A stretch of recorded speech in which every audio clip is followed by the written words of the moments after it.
The internet is disappearing.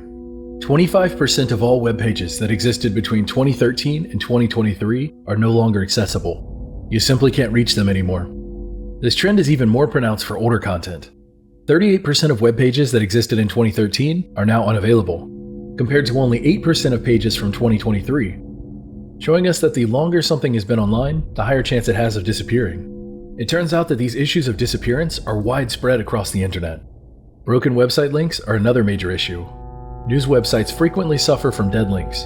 In fact, 23% of news websites contain at least one broken link, meaning you're only getting access to, at best, 77% of the actual news links that are created. It makes you wonder what news has been lost or deleted. Government websites are also affected, with 21% of all pages featuring at least one broken link. One link you can click on that doesn't take you anywhere.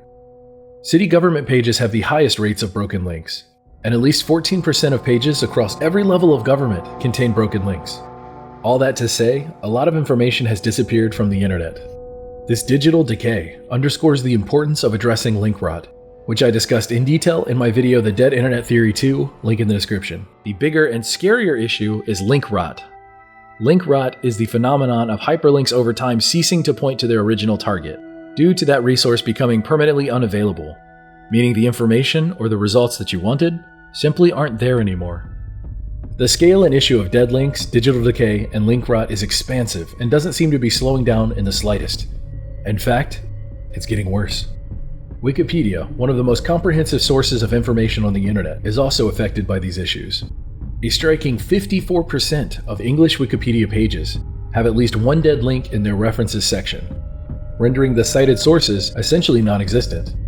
Think about it, you're reading up on some topic that you like on Wikipedia, and you go to the source because you want to read more, but the link is broken. It's just gone. It doesn't go anywhere. Stuff like that seems small, but it adds up. What happens when there are more broken links than not? This problem highlights the fragility of online information and the importance of diligent archiving. The internet is silently disappearing, and no one seems to notice. Then we have the topic of digital decay on social media platforms. In the spring of 2023, a study followed nearly 5 million tweets posted on Twitter.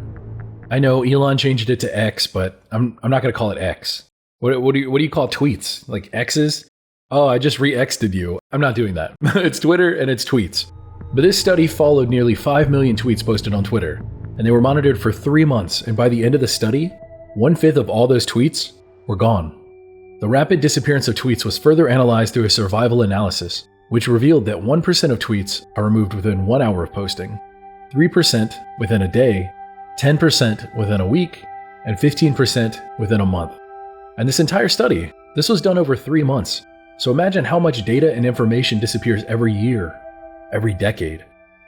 The issue of digital decay extends beyond social media and websites.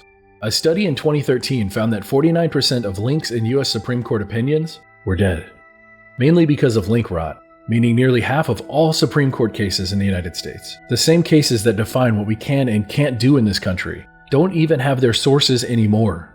Additionally, millions of research papers are disappearing from the internet.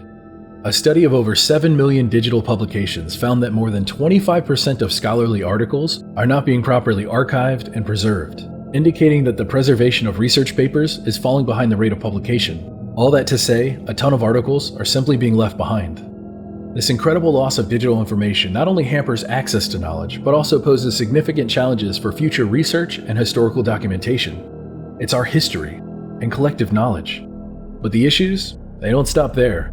It turns out that Google has scrapped its cached links feature in search, which previously allowed users to access snapshots of inaccessible or deleted websites. Now this is a really big deal, and it means the death of so many sites and so much information, as well as creates an unbelievable amount of problems going forward. Let's say, for example, a site publishes a news story and its content is incorrect or filled with lies. This unsurprisingly happens often. Now when the site updates their story, you won't be able to go back and see what was changed. That's a simple example, but now apply that same logic to everything. Everything is going to be able to change and shift and be manipulated, and you won't have a way to tell. There will be no way to look back and watch the changes over time. This is the ground shifting beneath your feet without you realizing it.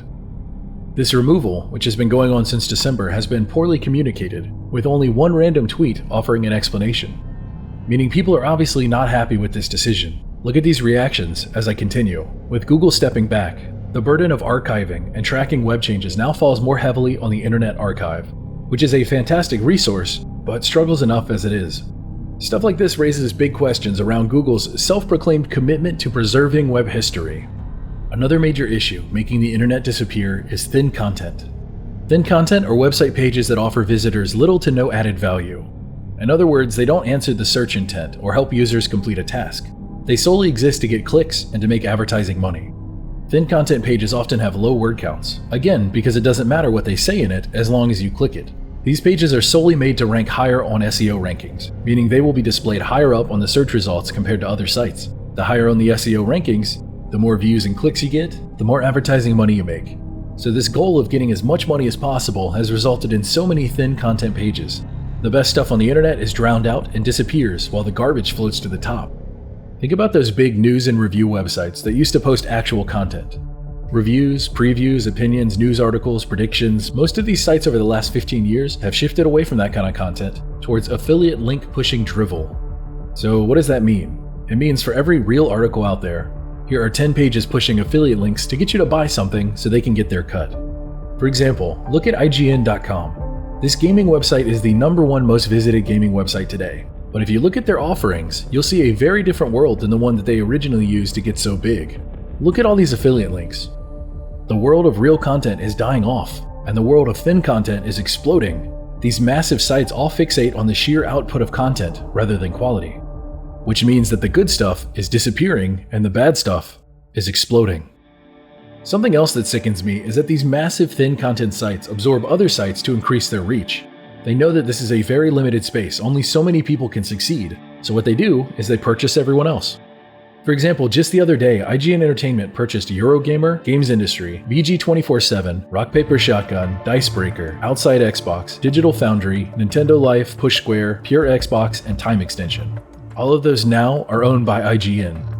Which you know what that means. All of those sites now are going to push the same kind of affiliate link nonsense that IGN does, if they don't already.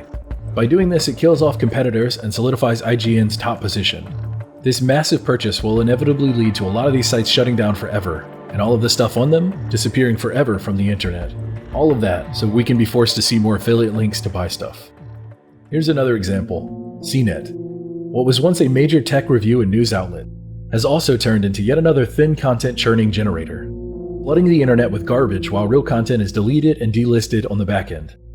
So get this, I actually have a friend that works at CNET who is in an incredibly high-paying position, where their responsibility is to lead a team of content creators. Now, I won't say what the content is because I don't want them to get in trouble, but as I've been told, the goal of what they do is to push affiliate links. Outwardly facing to the public, they review products and articles and YouTube videos. But behind the scenes, the expressed goal is pushing affiliate links. Getting their cut of the sales is more important than anything.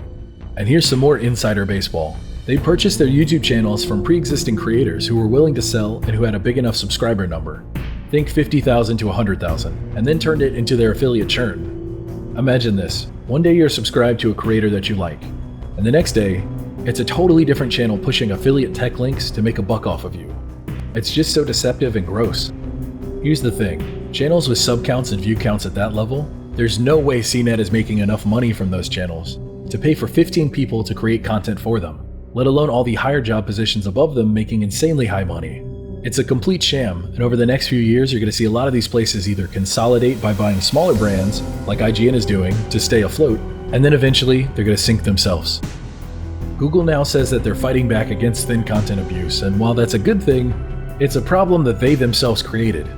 They made SEO the most important thing possible, and shaped the modern day internet with their bad decisions. There's a reason why things are so bad online, and the cause? It isn't a mystery. But it isn't just thin marketing making it hard to find what you want. It's also the overwhelming bloat of bot spam, advertisements, sponsored pages, and AI-created content. It's honestly overwhelming. Older sites, links, and pages are disappearing from the internet, while garbage and bloat quickly floods in to replace them and outnumber them. Finding exactly what you want in a sea of fake content is getting harder and harder each year. The disappearing real content is sinking deeper and deeper into the lost corners of the internet. So is the internet disappearing? The obvious, lazy, uncritical, unthinking response is, no, of course not, the internet is bigger than ever. But is the internet that we all grew up enjoying disappearing and being replaced with trash and filler? Yes, unquestionably.